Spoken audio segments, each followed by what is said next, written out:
Hello student, कैसे हैं आप सभी लोग। हम class 12 chapter first relation and function का इंट्रोडक्शन पार्ट पढ़ रहे हैं। हम पार्ट 1 फर्स्ट पढ़ चुके हैं। हमने उसमें टाइप ऑफ द रिलेशन पढ़ रहे थे। सही है, हमने 3 टाइप पढ़ चुके हैं पार्ट फर्स्ट में। कौन कौन से 3 टाइप पढ़ चुके हैं? नल रिलेशन, यूनिवर्सल रिलेशन और आइडेंटिटी रिलेशन के बारे में पढ़ चुके हैं। 3 टाइप हम आज पढ़ेंगे। कौन से हैं वो 3 टाइप? पहला है रिफ्लेक्सिव रिलेशन, दूसरा है सिमेट्रिक रिलेशन, तीसरा है ट्रांजिटिव रिलेशन। जो मैं आज रिलेशन पढ़ाने जा रहा हूँ, जो 3 रिलेशन आज मैं पढ़ाऊंगा वो बहुत ही इंपॉर्टेंट रिलेशन है। सही है, उसी पे ही डिपेंड एक्सरसाइज 1.1 है। जिसकी समझ में तीनों रिलेशन आगे समझ लो, एक्सरसाइज 1.1 उसने सॉल्व कर ली है। समझ गए। सबसे पहले हम रिफ्लेक्सिव रिलेशन के बारे में पढ़ेंगे। देखो, सिंपल सी लैंग्वेज में मैं रिफ्लेक्सिव रिलेशन के बारे में बताने जा रहा हूँ। देखो, एक ऐसा रिलेशन जिसके अंदर एवरी एलिमेंट डबलेट आएंगे। सही है, एवरी एलिमेंट डबलेट आएंगे और can be other order pair भी आ सकते हैं। ये ऑप्शनल है। अदर ऑर्डर पेयर जो है ऑप्शनल है, ये आ भी सकते हैं, नहीं भी आ सकते हैं। सही है, लेकिन एवरी एलिमेंट डबलेट ये होने ही होने चाहिए।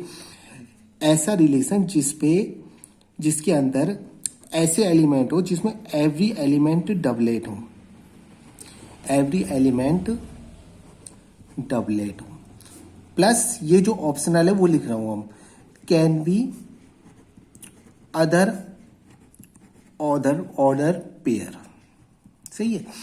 देखो, एवरी एलिमेंट डबलेट है। अगर जितने भी एलिमेंट है उसके डबलेट अगर उस रिलेशन में मौजूद है तो वो क्या हो जाएगा? रिफ्लेक्सिव रिलेशन हो जाएगा। ये तो ऑप्शनल है, अदर पेयर भी हो सकते हैं। देखो, अदर पेयर होंगे तो भी कोई लोचा नहीं है, नहीं होंगे तो भी कोई लोचा नहीं है। मेन ये होने चाहिए एवरी एलिमेंट डबलेट। सही है। मैं एक सेट लिख रहा हूँ, एक रिलेशन लिख रहा हूँ जो सेट ए पे डिफाइंड है। ए रिलेशन, जिससे कि आपको समझ में आ जाएगा बिल्कुल। A relation R on set A. सही है, और सेट ए यहाँ है क्या? सेट ए में कौन कौन से एलिमेंट है? 1 2 3 4। सही है, यानी जो रिलेशन डिफाइंड है set A to A defined है। सही है, क्योंकि रिलेशन हमेशा 2 सेट पे डिफाइंड होता है। सही है, रिलेशन की जो डेफिनेशन होती है हमेशा 2 सेट पे डिफाइंड होती है। तो यहाँ पहला सेट भी ए है और दूसरा सेट भी क्या है? ए है। सही है। अब देखो, रिफ्लेक्सिव रिलेशन कब होगा? जब एवरी एलिमेंट की डबलेट मौजूद होंगे, यानी कि 1 1 2 2 3 3 4 4। सही है, हर एलिमेंट की डबलेट मौजूद है ना इस रिलेशन में, तो ये क्या हो गया? हमारा रिफ्लेक्सिव रिलेशन हो गया। सही है, रिफ्लेक्सिव रिलेशन हो गया, रिफ्लेक्सिव रिलेशन हो गया ये हमारा। अब सुनेंगे एक एग्जाम्पल में और लिख रहा हूं। मैंने लिख दिया 1 1 2 2 3 3 4 4 और एक 1 4 भी लिख दिया। अब क्या ये रिफ्लेक्सिव रिलेशन है? हाँ, अभी भी ये रिफ्लेक्सिव रिलेशन है। देखो, एवरी एलिमेंट डबलेट तो आई ना है, अदर ऑर्डर पेयर भी आ सकते हैं। मैंने कहा था ना, कैन भी अदर ऑर्डर पेयर भी आ सकते हैं। आ गए तो ठीक है, नहीं आए तो भी ठीक है। मेन ये होने चाहिए। सही है, इस केस में भी ये रिफ्लेक्सिव रिलेशन है। समझ गए। अब मैं इसकी थोड़ी मैथमेटिकली, अब मैं आपको देखो एक चीज और बताने जा रहा हूं। मैंने कल आपको एक आइडेंटिटी रिलेशन बताया था।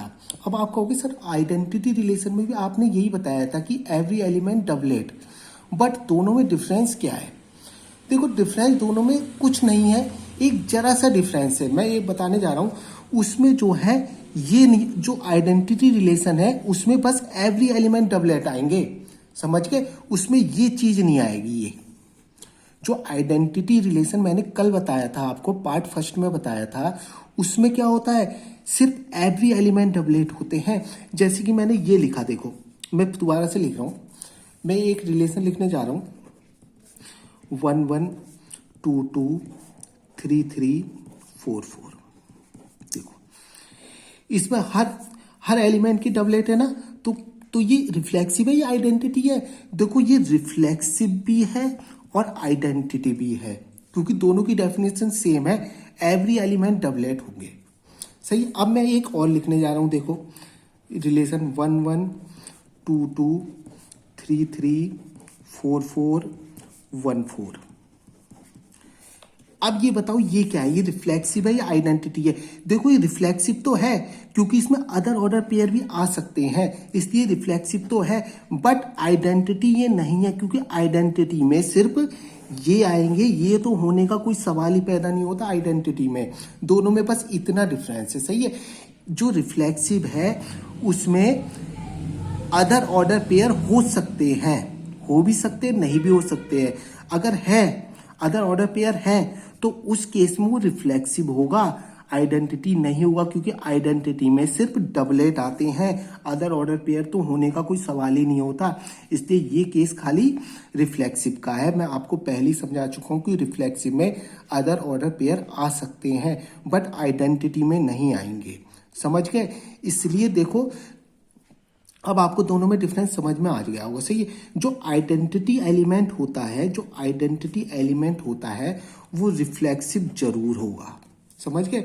जो आइडेंटिटी एलिमेंट है वो रिफ्लेक्सिव जरूर होगा, बट जो रिफ्लेक्सिव है वो हो भी सकता है, कैन बी और कैन नॉट बी, हो भी सकता है नहीं भी हो सकता। क्या? आइडेंटिटी रिलेशन, समझ गए। इतनी बात आपको समझ में आ गई होगी। अब देखो आगे आते हैं हम रिफ्लेक्सिव रिलेशन के बाद। रिफ्लेक्सिव रिलेशन की अगर हम मैथमेटिकली डेफिनेशन लिखना चाहें, देखो मैं वो भी आपको लिखवा रहा हूं। A relation R on set A is said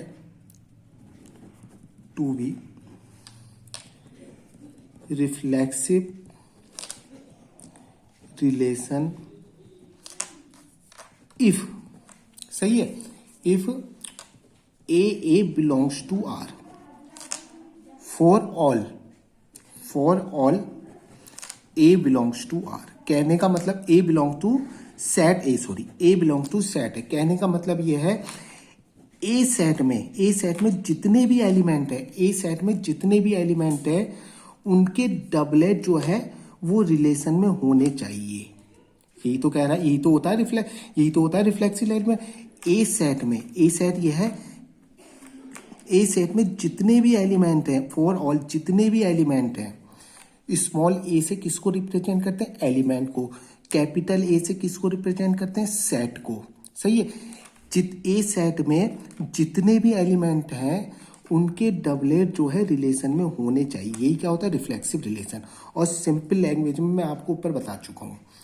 अगला रिलेशन पढ़ेंगे सिमेट्रिक रिलेशन। जहां से देखेंगे अगला है सिमेट्रिक रिलेशन। अगला है सिमेट्रिक रिलेशन, सही। सिमेट्रिक रिलेशन देखो जैसे नाम से ही पता चल रहा है, सिमेट्रिक नाम से ही पता चल रहा है, उल्टा फुल्टा। देखो if A B belongs to R, अगर कोई A B order pair relation में है तब बी ए बी उस रिलेशन में होना चाहिए, तभी वो सिमेट्रिक होगा। समझ के, नाम से ही पता चल रहा है उल्टा फुल्टा। अगर ए बी कोई रिलेशन में है तो बी ए बी उस रिलेशन में होना चाहिए, तभी वो सिमेट्रिक बनेगा। एक एग्जांपल मैं लिख रहा हूं, मान लो कोई रिलेशन सेट ए पे डिफाइंड है, सही है, और सेट ए के एलिमेंट है 1 2 3 4। मैं एक रिलेशन लिखने जा रहा हूं, एक रिलेशन लिख रहा हूं मैं जिसमें इस टाइप के एलिमेंट है। देखेंगे 1 2 है, 2 1 है, 3 4 है, 4 3 है, सही है। अब देखो ये सिमेट्रिक है नहीं है, देखो 1 2 तो है, 1 2 है, 2 1 भी है, 3 4 है तो 4 3 भी है। तो ये क्या है? सिमेट्रिक है। उल्टे फुल्टे दोनों है। एक एग्जांपल और लिख रहा हूं मैं, सिमेट्रिक आपकी समझ में आ रहा होगा। 1 2 है, 2 1 है, 3 4 है और 1 4 है। अब देखो सिमेट्रिक है नहीं है, 1 2 है, 2 1 है, ये तो सही है, 1 2 है, 2 1 है। 3 4 है तो 4 3 इसमें नहीं है ना। 1 4 है तो 4 1 नहीं है, सही। एक भी अगर ऐसा केस बन गया जिसका उल्टा इसमें नहीं है तो वो सिमेट्रिक नहीं होगा।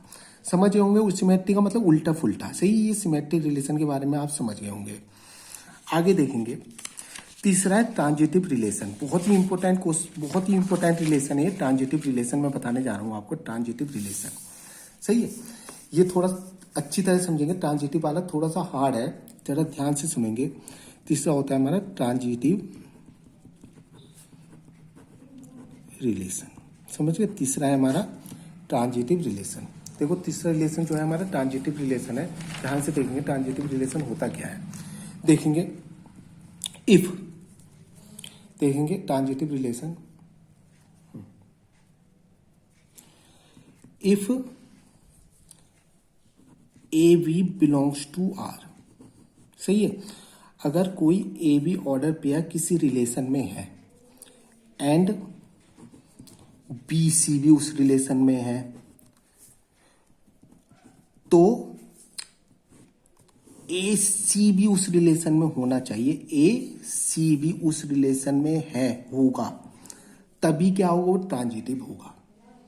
फिर एक बात सुनेंगे, अगर किसी रिलेशन में ए बी है और बी सी भी है, ए बी का मतलब ए बी है और अगला ऑर्डर पेयर बी से स्टार्ट हो रहा है। देखो इसका, इस ऑर्डर पेयर का लास्ट एलिमेंट बी है और अगला जो ऑर्डर पेयर है उसका फर्स्ट एलिमेंट बी है। अगर ये रिलेशन में है तो ए सी बी रिलेशन में होना चाहिए, तभी वो ट्रांजिटिव होगा। समझ गए। अब कुछ एग्जाम्पल से मैं आपको समझाना चाह रहा हूँ। सही है, मान लो कोई एक रिलेशन है, A relation R on set A, और सेट ए में कौन कौन से एलिमेंट 1 2 3 4 से कुछ एग्जाम्पल लिख रहा हूं। मैं आपसे पूछूंगा कि ये ट्रांजिटिव है या नहीं है। समझ गए। जो रिलेशन में एलिमेंट है, देखो 1 2 लिख रहा हूं, देखेंगे 1 3 3 4 1 4। देखो ए बी है, बी सी भी है। देखो 3 ये है, 3 से स्टार्ट बोला, बी सी भी है। अब ए सी भी इसमें होना चाहिए, ए और सी यानी कि 1 4 भी इसमें है। तो ये क्या हो गया, एक हमारा ट्रांजिटिव रिलेशन हो गया। समझ गए ना, ए है ट्रांजिटिव रिलेशन। एक एग्जांपल मैं और लिख रहा हूं, देखेंगे ध्यान से। 1 3 है, सिर्फ 1 3 है रिलेशन में। अब बताओ ये ट्रांजिटिव है या नहीं है। 1 3 है। देखो मैंने आपको बताया था, अगर ए बी है रिलेशन में और बी सी है, वो ट्रांजिटिव तभी होगा जब ए सी उसमें होगा। यही बताया था ना। अब देखो इसमें ए बी तो है बट बी सी है ही नहीं। समझ गए, ए बी तो है, इसमें ए बी तो है, बी सी जो है ही नहीं। तो एसी चेक करने का कोई मतलब ही नहीं है। समझ गए। देखो एसी कब चेक किया जाता है, जब बीसी होता है। अब इसमें बीसी है ही नहीं। समझिए, सिर्फ ए बी तो है। एसी किस कंडीशन में चेक किया जाएगा, जब बीसी होगा। बट इसमें ए बी तो है, बीसी है ही नहीं। तो ऐसी कंडीशन में क्या होता है, ट्रांजिटिव होता है। ध्यान रख लेना, ट्रांजिटिव होता है जब बीसी होगा ही नहीं। सही है, किसी रिलेशन में बीसी होगा ही नहीं तो हम एसी चेक ही नहीं कर पाएंगे। समझ गए। तो ऐसी कंडीशन में क्या होता है, वो ट्रांजिटिव होता है। समझ लेना, अगर बीसी है ही नहीं। समझ गए। जब है, मान लो ए बी है और बी सी है, जब दोनों है तो उस कंडीशन में एसी चेक करेंगे। जब ए बी है, बी सी है ही नहीं, तो एसी चेक कहां से करेंगे हम। तो ऐसी कंडीशन में क्या होता है, ट्रांजिटिव होता है। कहने का मतलब है, अगर ओनली ए बी रिलेशन में है बट बी सी रिलेशन में है ही नहीं, तो ऐसी कंडीशन में ट्रांजिटिव होता है। ये बहुत ही इंपॉर्टेंट चीज है, ध्यान रख लेना। समझ गए। मैं कुछ एग्जांपल लिख रहा हूं जो आपसे पूछूंगा ये ट्रांजिटिव है या नहीं है। देखेंगे ध्यान से। सबसे पहले मैं लिख रहा हूं, कुछ रिलेशन लिख रहा हूं, 1 2 2 1 1 1। अब हम इसे चेक करने जा रहे हैं ट्रांजिटिव है या नहीं है। देखो 1 2 है, ए बी है, बी सी भी है। देखो 2 से स्टार्ट ये हो रहा है, ए सी यानी कि 1 1 इसमें आ रहा है। सही है, 1 1 इसमें आ रहा है। यानी कि देखो हर ऑर्डर पे का ट्रांजिटिव टेस्ट देखेंगे हम। इसने तो ट्रांजिटिव टेस्ट अपना पास कर लिया ना। कैसे? देखो ए बी है, बी सी भी इसमें था और 1 1 इसमें है, इसने तो टेस्ट पास कर लिया। अब इसके लिए देखते हैं, समझ गए? अब इसके लिए देख रहा हूं मैं 2 1 के लिए, सही है। 2 1 है, देखो मैं अलग से लिख रहा हूं। अब इसने तो अपना ट्रांजिट, इस ऑर्डर पेयर ने हर किसी के लिए अलग अलग देखेंगे। इस ऑर्डर पेयर ने तो अपना ट्रांजिटिव टेस्ट पास कर लिया। कैसे? ए बी था, 1 2 है, 2 1 है, 1 1 इसमें है, तो इसने अपना ट्रांजिटिव टेस्ट पास कर लिया। अब इसके लिए देखता हूं, देखो 2 1 है, 1 से स्टार्ट होने वाला कोई एलिमेंट है, देखो ये है 1 से स्टार्ट होने वाला, ये है ना। अब इसके लिए ट्रांजिटिव टेस्ट देख रहा हूं, ये पास करेगा या नहीं करेगा। देखो 2 1 है, 1 से स्टार्ट होने वाला 1 2 है, तो क्या इसमें 2 2 है? तो क्या इसमें 2 2 है? 2 2 इसमें है ही नहीं, पहली बात तो समझे। फिर मेरी बात एक बार ध्यान से देखेंगे, ये ट्रांजिटिव है या नहीं है, गलत मत कर देना। हर ऑर्डर पेयर के लिए अलग अलग देखते हैं। देखो 2 1 है, अब 1 से स्टार्ट होने वाला एलिमेंट कौन सा है? 1 2। देखो ए बी है, बी सी है, क्या ए सी इसमें है? यानी कि 2 2 इसमें कहीं है? नहीं है, तो ये ट्रांजिटिव नहीं है हमारा। समझ के ध्यान रखना, इस चीज का हर एलिमेंट के लिए अलग अलग चेक किया जाता है। समझ रहे हो? ये हमारा ट्रांजिटिव नहीं है। एक एग्जाम्पल हम और देख रहे हैं, सही है, ट्रांजिटिव के लिए, ताकि आपको और समझ में। ये इसमें बहुत ध्यान रखने की चीजें होती हैं ट्रांजिटिव में। अगर एक भी हमारा ऑर्डर पेयर फेल हो गया जिसमें ट्रांजिटिव आ ही नहीं रहा है, तो वो ट्रांजिटिव होगा ही नहीं। एक हमें मिल गया ना केस ऐसा जो ट्रांजिटिव का केस नहीं है, इसलिए ट्रांजिटिव नहीं है। समझ गए? एक एग्जाम्पल में और लिख रहा हूं, यहां देखेंगे 1 1 2 2 1 3 3 1। समझ गए? ये देखो डबलेट, सबसे पहले इसके लिए चेक करूंगा। डबलेट तो हमेशा ट्रांजिटिविटी टेस्ट पास कर देते हैं, सही है। ये वाला देखो, ये वाला जो था ये हमारा ट्रांजिटिव टेस्ट पास नहीं कर रहा था, इसमें क्रॉस लगा दिया मैंने। देखो डबलेट तो हमेशा ट्रांजिटिव टेस्ट पास करते हैं, समझ गए? हमेशा पास करेंगे। देखो अगर आपको समझ में नहीं आ रहा, देखेंगे 1 1 है, 1 से स्टार्ट होने वाला, देखो ए बी है, 1 से स्टार्ट होने वाला है, ये 1 3 है, तो 1 3 इसमें होना चाहिए। 1 3 ये तो खुद है, 1 3 ये तो खुद ही है ना सब लोग। डबलेट तो हमेशा, डबलेट को चेक करने की जरूरत ही नहीं है, डबलेट हमेशा ट्रांजिटिविटी टेस्ट पास कर लेते हैं। ये भी पास कर लेगा। बात इसकी आ रही है, देखो 1 3 है, समझ गए? 1 3 है, 3 से स्टार्ट होने वाला ये है, देखो 3 1, तो 1 1 इसमें है, 1 1 है इसमें, सही है। 1 1 इसमें है, इसने ट्रांजिटिविटी टेस्ट पास कर लिया, समझ गए? और 3 से, देखो 3 से स्टार्ट होने वाला कोई और है? नहीं है। अब इसको चेक करेंगे, इसने भी पास कर लिया। अब इसको चेक कर रहे हैं, 3 1 है, 1 से स्टार्ट होने वाला कोई है? ये है, देखो 1 से स्टार्ट होने वाला 1 1 है। ए बी ये हो गया, बी सी ये हो गया, तो क्या इसमें 3 1 है? 3 1 है, सही है बिल्कुल। और 1 से स्टार्ट होने वाला, देखो ये भी 1 से स्टार्ट होने वाला है, समझ गए? 3 1 है। हर किसी को चेक करेंगे, ध्यान रख लेना इस बात को। जैसे कि 3 1 है, समझ गए? 3 1 है, 1 3, अब 1 3 ये वाला देखो 1 से स्टार्ट होने वाला ये भी था और ये भी है, तो दोनों को चेक करेंगे, समझ गए? 1 3 है, देखो 3 1 है, 1 3 है, क्या 3 3 इसमें है? 3 3 इसमें कहीं है ही नहीं, तो ये ट्रांजिटिव नहीं है। ध्यान रख लेना, जल्दबाजी में निशान मत लगाना। हर ऑर्डर पेयर के लिए चेक किया जाता है। फिर मैं एक बार बता दूं मैंने कैसे चेक किया, फिर मैं आपको एक बार बता रहा हूं। देखो इसके लिए मेन ध्यान देंगे, 3 1 है, देखो 3 1 है, 1 से स्टार्ट होने वाला, सबसे पहले 3 1 है, 1 1 है, देखो 1 से स्टार्ट हो, 3 1 है, 1 1 भी इसमें था, तो 3 1 क्या इसमें था? 3 1 तो ये खुद ही है, समझ रहे हो ना? 3 1 तो ये खुद ही है। अब एक एलिमेंट और 1 से स्टार्ट हो रहा है, देखो 3 1 है, 1 3 ये भी है, देखो 1 से स्टार्ट होने वाला ये भी है, तो क्या इसमें 3 3 है? 3 3 इसमें कहीं भी नहीं है, तो ये ट्रांजिटिव नहीं होगा। अगर एक भी फेल हो गया तो ट्रांजिटिविटी हमारी फेल हो गई, समझ गए? उसी तरीके से एक और लिख रहा हूं मैं, relation R equal to relation 1 2 3 4, इसको चेक करेंगे। देखो ए बी है, 2 से स्टार्ट होने वाला कहीं है, तो ऐसे केस में मैंने क्या बताया था, जब बी सी होगा ही नहीं तो उस केस में ट्रांजिटिविटी टेस्ट पास कर जाता है, वो सही है, वो ट्रांजिटिविटी टेस्ट पास कर जाता है। अब इसके लिए चेक करते हैं, 3 4 है, 4 से स्टार्ट होने वाला कोई है ही नहीं, ए बी तो है, बी सी है ही नहीं, समझ के? बी सी है ही नहीं, तो ऐसे केस में वो ट्रांजिटिविटी टेस्ट पास कर जाता है, समझ गए। तो ये क्या हो जाएगा हमारा, ये हमारा हो जाएगा ट्रांजिटिविटी रिलेशन हो जाएगा, ट्रांजिटिव रिलेशन हो जाएगा, समझ गए। अब सुनेंगे मेरी बात, आपको ये चीज समझ में आ गई होगी। अगर कोई रिलेशन अगर कोई भी रिलेशन रिफ्लेक्सिव भी हो जाए, समझ लो मेरी बात, ध्यान से सुनना। अगर कोई relation, if the relation is reflexive, symmetric and transitive, then it is called the equivalence relation.